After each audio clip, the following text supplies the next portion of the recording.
Good morning students. आज हम लोग नया पाठ आरंभ करने जा रहे हैं। कविता का नाम है आह धरती कितना देती है। कवि सुमित्रा नंदन पंत। आपकी सुविधा के लिए मैंने पूरी कविता का भावार्थ लिखा है। परीक्षा में आपको प्रश्नों का उत्तर इसी से आप देंगे। बहुत ही ध्यानपूर्वक सुनेंगे। धरती क्या नहीं देती। मनुष्य जीवन की सारी आवश्यकताओं की पूर्ति धरती करती है। खाना से लेकर के, पहनना से लेकर के, जन्म से लेकर मृत्यु तक। तो आधुनिक युग के प्रमुख छायावादी कवियों में प्रकृति के सुकुमार कवि कहे जाने वाले सुमित्रा नंदन पंत जी का स्थान अपने ढंग का अकेला है।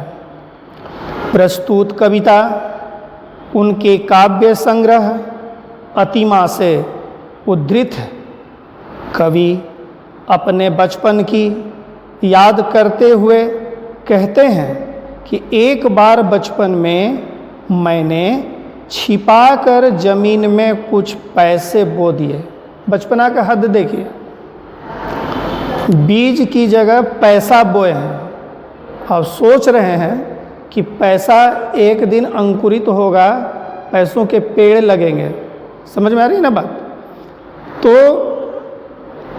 एक बार बचपन में मैंने छिपाकर जमीन में कुछ पैसे बो दिए थे। सोचा पेड़ उगेंगे, इन पेड़ों पर रुपयों की चमकीली फसलें लहराएंगी। मैं उन रुपयों को तोड़ तोड़ कर संचित करूंगा और एक दिन फूल फल कर मोटा सेठ अर्थात धनी व्यक्ति बनूंगा।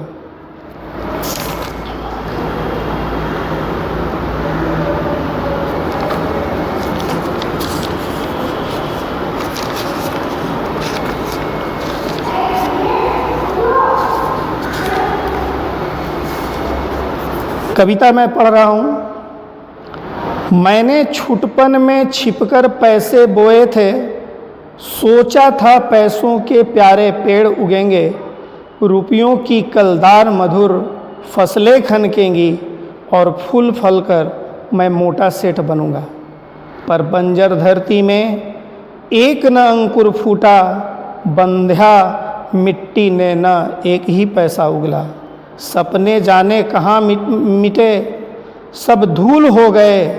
मैं हताश हो बाट जोहता रहा।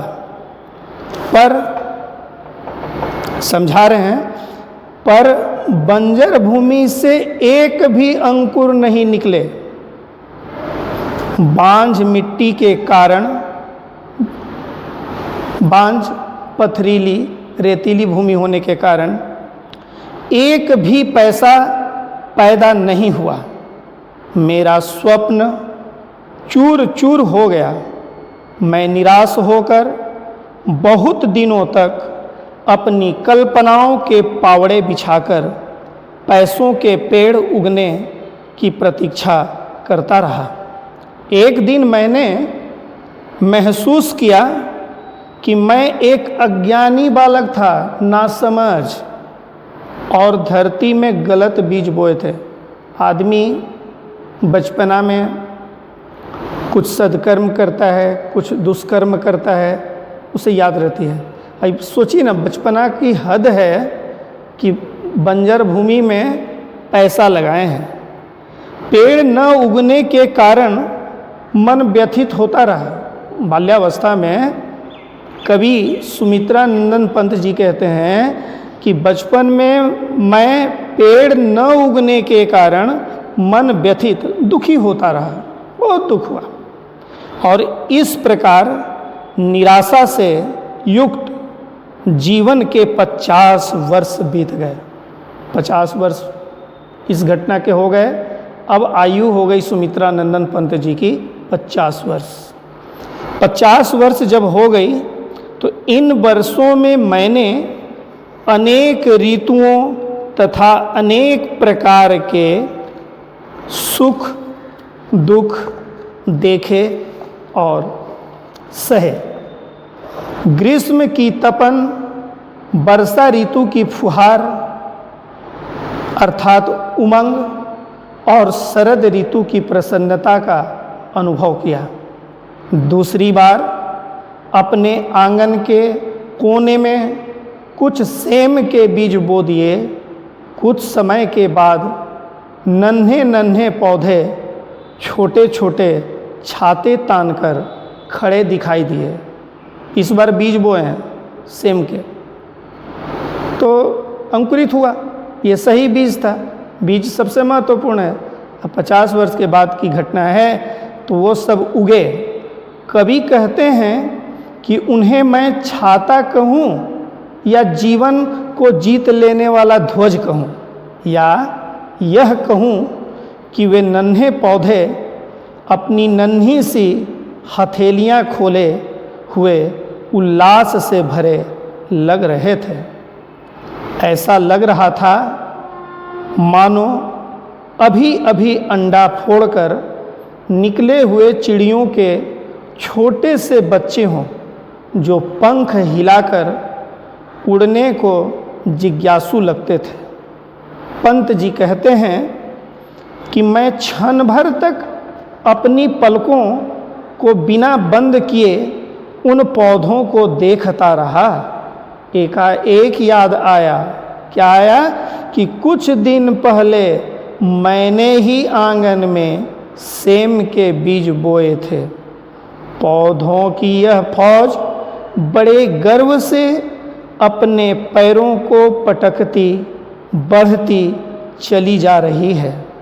सेम के पौधों की लताओं के रूप में विकसित होने एवं फलने फूलने का मनोहारी चित्रण कवि ने किया है। फैली हुई लताओं को देखकर ऐसा लगता था जैसे हरे भरे कोमल मखमली शामियाने टंगे हो, जैसे विवाह के अवसर पर।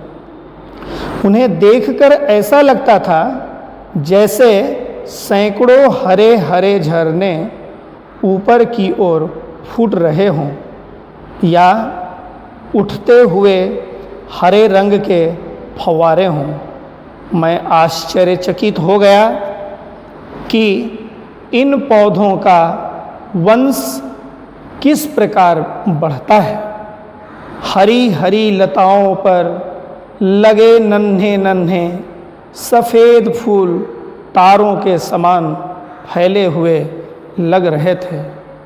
फूलों के गुच्छे लहरों पर सफ़ेद झाग के समान सुंदर प्रतीत हो रहे थे।